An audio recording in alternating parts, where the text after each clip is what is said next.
400 पार का नारा अब धीमा पड़ता जा रहा है। ईवीएम में कभी बच्चे खेलते नजर आ रहे हैं बीजेपी के नेताओं के, तो बीजेपी नेता के बच्चे कभी 8-8 वोट डाल रहे हैं। एक ही ईवीएम को हैक कर कर उसका इंस्टाग्राम पर लाइव डेमो दिया जा रहा है। ये तमाम चीजें हो रही हैं तो सवाल उठ रहा है कि चुनाव आयोग कहां है और क्या कर रहा है।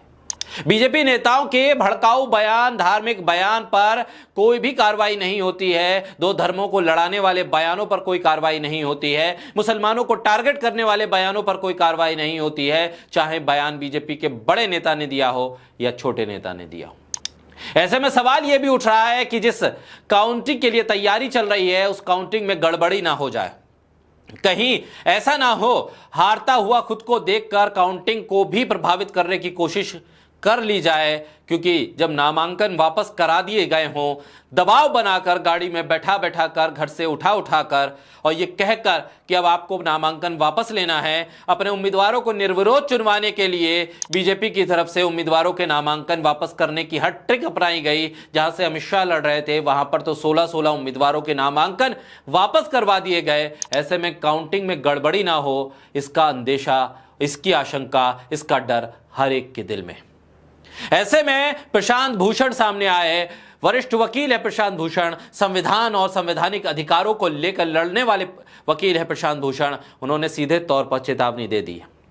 उन्होंने कह दिया है कि काउंटिंग के लिए जो रिटर्निंग ऑफिसर हैं वो सावधान हो जाएं। अगर कुछ भी गड़बड़ी हुई, राजनीतिक हस्तियों की तरफ से दिए गए आदेश पर अमल करने की कोशिश हुई, तो समझ लीजिए लंबे वक्त के लिए आप जेल जा सकते हैं। न सिर्फ जेल जाएंगे बल्कि नौकरी भी जाएगी।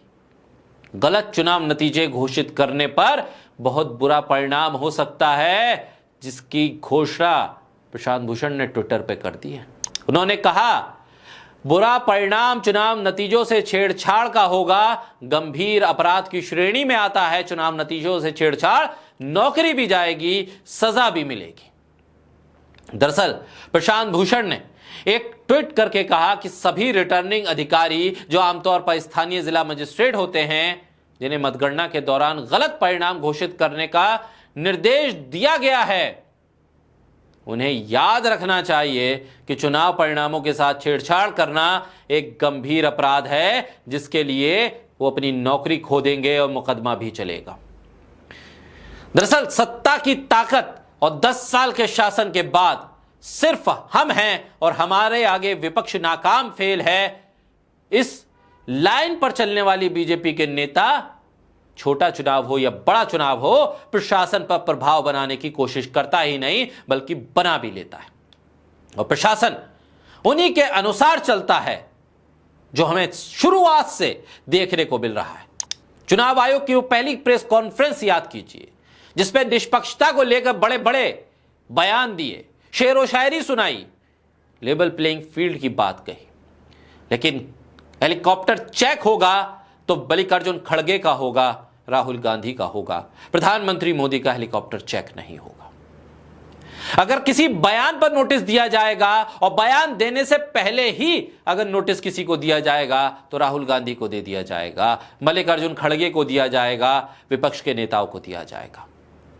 लेकिन हिंदू मुसलमान खुलकर करने वाले, ज्यादा बच्चा पैदा करने वालों के नाम पर मुसलमान को टारगेट करने वाले, मुसलमानों को सब कुछ दे दिया जाएगा, कांग्रेस आ गई तो ऐसी गलत बयानी करने वाले, धर्मनिरपेक्षता और संविधान को लेकर अपने बयानों में उसकी अवहेलना करने वाले प्रधानमंत्री को एक नोटिस नहीं दिया जाता है।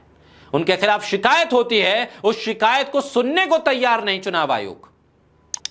ऐसे में कैसे भरोसा किया जाए कि जो मतगणना होगी उस पर कोई धोखाधड़ी ना हो, उस पर कोई हेरफेर ना हो।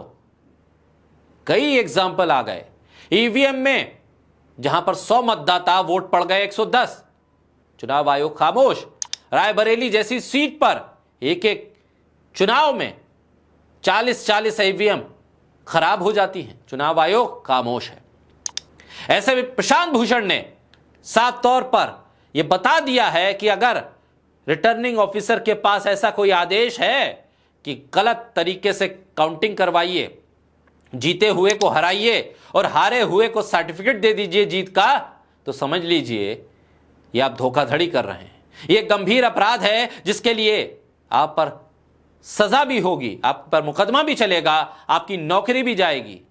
अगर प्रशांत भूषण ऐसा कह रहे हैं तो यकीन जानिए कि उनकी तैयारी भरपूर है कि ऐसी कोई भी घटना अगर सामने आ गई तो उस मामले को कोर्ट पे घसीटा भी जाएगा, कोर्ट में असली मुजरिमों को लाया भी जाएगा, सजा भी दिलवाई जाएगी, क्योंकि संविधान को बचाने की लड़ाई विपक्ष लड़ रहा है और संविधान को बचाने की इस लड़ाई में संवैधानिक तरीके से अदालतों के जरिए ही इंसाफ लिया जाएगा। इस बात को प्रशांत भूषण साफ तौर पर बता रहे हैं।